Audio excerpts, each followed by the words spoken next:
What in the world about weeds? Today's Forage Friday comment. Jeff Jackson, the Forage Fanatic, coming to you all here from Plattsburgh, Missouri. So I set everybody up yesterday with a Facebook post about weed control and alfalfa. So today we're going to talk a little bit about what to do, why, some of those pieces. First thing I'm going to throw out there is a few of the herbicide options for those of you that ask the question of what can we use, what do you commonly take a look at. So one of the first things would be pre-emerge herbicide control, alfalfa, pre-plant shallow incorporated, the old true, tried, trusted yellows, the trifluralin products that we would call Treflan or Trust. They work very, very well, especially where we get into these areas where we have broadleaf control issues where today they're hard to control weeds. Some of the amaranth family is a big one, maybe some mare's tail, some of those other products like that, weed species that are a little tougher to control that we want to get control of right out of the gate because they're just a pain, right? So the old yellows, Treflan and Trust, pre-plant incorporated. We can also use some Eptam. I personally am not the most experienced with Eptam. Probably some growers have used it in my area that I work with, but we don't talk about it. So Eptam's out there. I know some of you will see that, and it's available as well. So we have very, very good success with those pre-plant incorporated products like Treflan and Trust, and we use that even up front on Roundup Ready alfalfa to help control some of those early flushes of weeds that we want to take care of. So that's one thing right there. Now, you get into the post scenario. We have glyphosate we can use. We have Buctrel, Section or Select, which is in the Fusilade or the Clethodim family. Post, Pursuit, Raptor. We can even do some Prowl H2O, after cutting, second trifoliate to 6 inches, somewhere in that gap. Please read the label on anything that I talk about today. Consult your local agronomist, extension people, whoever. There's going to be restrictions on soil types and rainfall levels and different pieces like that. So check in on the labels, get a little better idea on all that stuff. Dormant alfalfa. So let's say late fall, early winter, early spring, in between cuts, those type of scenarios. We have Dimetric, Sharpen. Again, you can use Trust as a residual. Velpar fits in there, Prowl H2O fits in there on dormant side, and so those are some of the chemistries. Now, why do we need weed control, right? It's not uncommon for me to have a guy go, I'm going to use conventional. Don't get me wrong, guys. Conventional's great. Glyphosate tolerance, great. They both have places for everyone. So let's not pick sides. They're both very good. Contrary to popular belief with some of you, glyphosate-tolerant alfalfa does yield very well.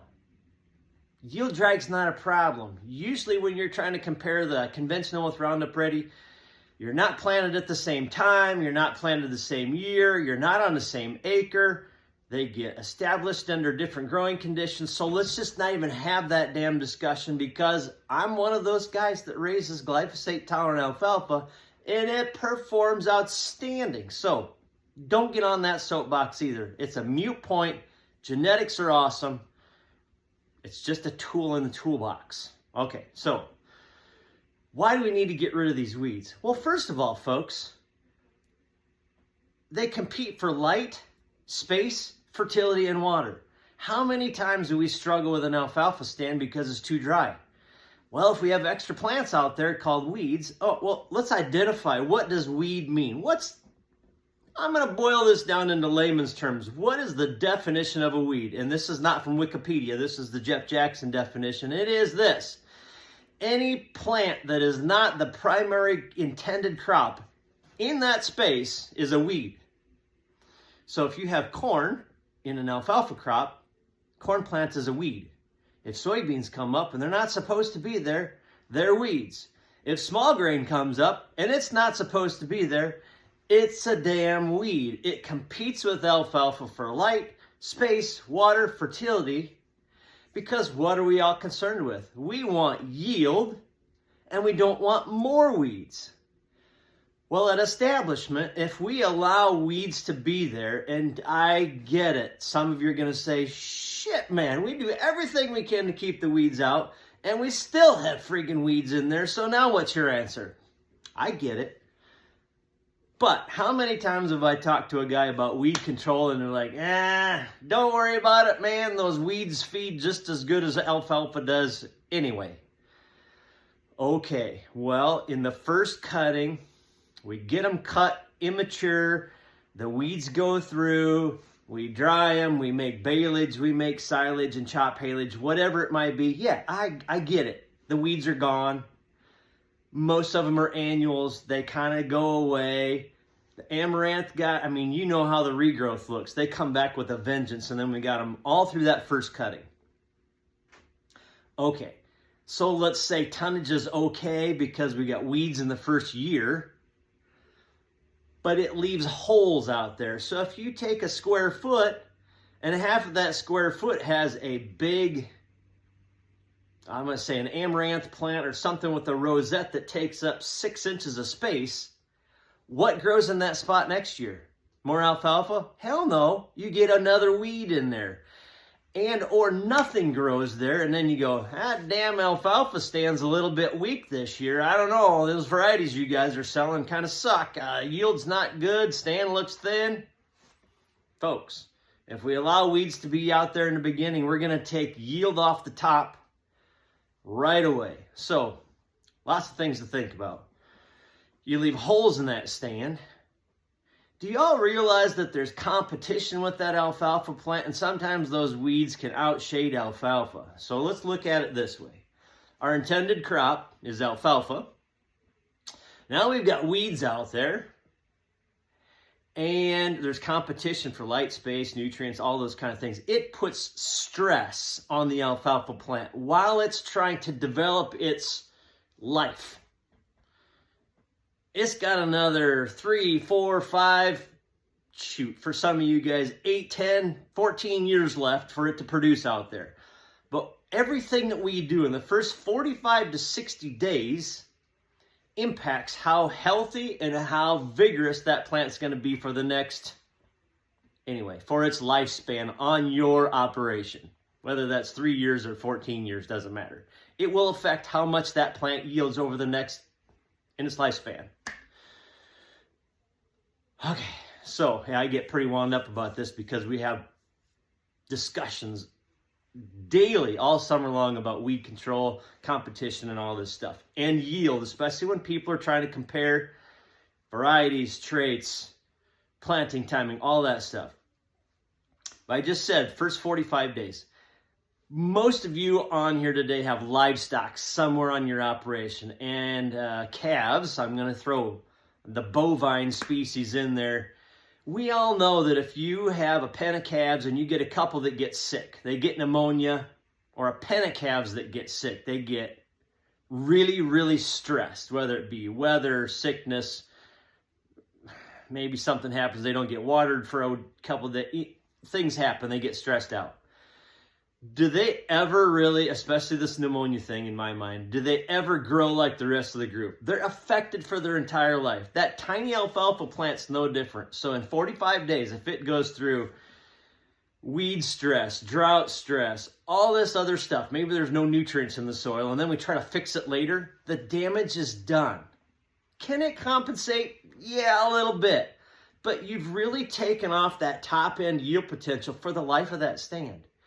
So by allowing weeds to be out there that whole establishment year, you've dinged your income stream for the next few years. It's not just 1 year. So don't say, I'm going to increase tonnage for year 1 by leaving the weeds out there, because years 2 through whenever it gets taken out, you're going to have a yield loss before you even start. We would not accept that in a corn or soybean situation. We would not expect to have that in a wheat situation. So why in the world would we let it be okay and be, I'm trying to search for another word, but just be okay with it if we do that in alfalfa? is probably one of the highest grossing, highest net product crops we could have out there. Let's not take our feet from under us right up front. So again, start clean. Do some good weed control in your crops prior to alfalfa. Anything that we can do to reduce the weed seed bank and or disruption. So when we can no-till alfalfa into a small grain stubble, a soybean stubble, something that's very level, firm, not a lot of residue to deal with, that's awesome because we don't stir up more weed seeds to compete with alfalfa. Now, the other thing would be is we have more weed problems in the spring when we do spring seeded alfalfas than when we do late summer, early fall seedings like August 1st through September 15th. Just depends on which latitude you are for growing season. But we generally worry more about weed control in the spring. Now, I made some common weeds. We're talking the amaranth family, cockleburs, buttonweeds, foxtail grasses, woolly cut grass, barnyard grass, all those kind of things up front. But the other thing you don't think of at times is when we go, let's say, follow a small grain crop where you have the fan set and you got the small light seed that goes over, and then you get these nice strips behind the combine where you get quote unquote free cover crop seed or free companion seed that comes out of the back of the combine. I want to see that stuff dead in the fall as well. Once it gets past 4 or 5 inches tall, get it dead. And I'm talking about the weed or the small grain out there, because what happens is a guy goes, oh, look at that beautiful cover that's going to help protect my alfalfa. Well, it does for a short while, but as soon as that alfalfa gets going and it's moving, we don't want competition. Light, space, water, nutrients, all that impacts. So let's kill that cereal grain. We got great products. Use Selection, Select, a Fusillade type product, the old clethodims, just glyphosate if you have Roundup Ready alfalfa, go kill that grass. Okay. Because what will happen is we will smother out the alfalfa, we'll put so much competition on it that then the next year or the next spring, you gotta go, dang it. Man, well, those strips of that small grain the alfalfa doesn't look very good. We're gonna have to replant. Who in the world wants to do a replant? Let's go kill that stuff, take care of our crop, get a good, solid, healthy alfalfa stand going, and not mess with it again. Capiche? Understand? Weed control is important. Don't be complacent. Don't leave stuff out there. $15, $20, $30 spent today will probably make you hundreds down the road. When you consider 1 ton of hay might be worth, depending on where you're at in the conditions, $100 to $300 a ton, can you afford to skip out on a $30 weed control component, or thinking ahead or making a plan versus just being willy-nilly, throw shit on the ground, hope it grows, and then go, well, this is what we got. Now we're going to complain about it for the next 5 years. Nah, make a plan, take care of it. This is how 2025 is going to be for all you folks. So I hope you enjoyed it. It's a Forage Friday. Jeff Jackson, weed control. Take care of your alfalfa. Let's plant that crop with intention. Let's take care of it and be disciplined to raise a damn good alfalfa crop. Thank you. Have a great day.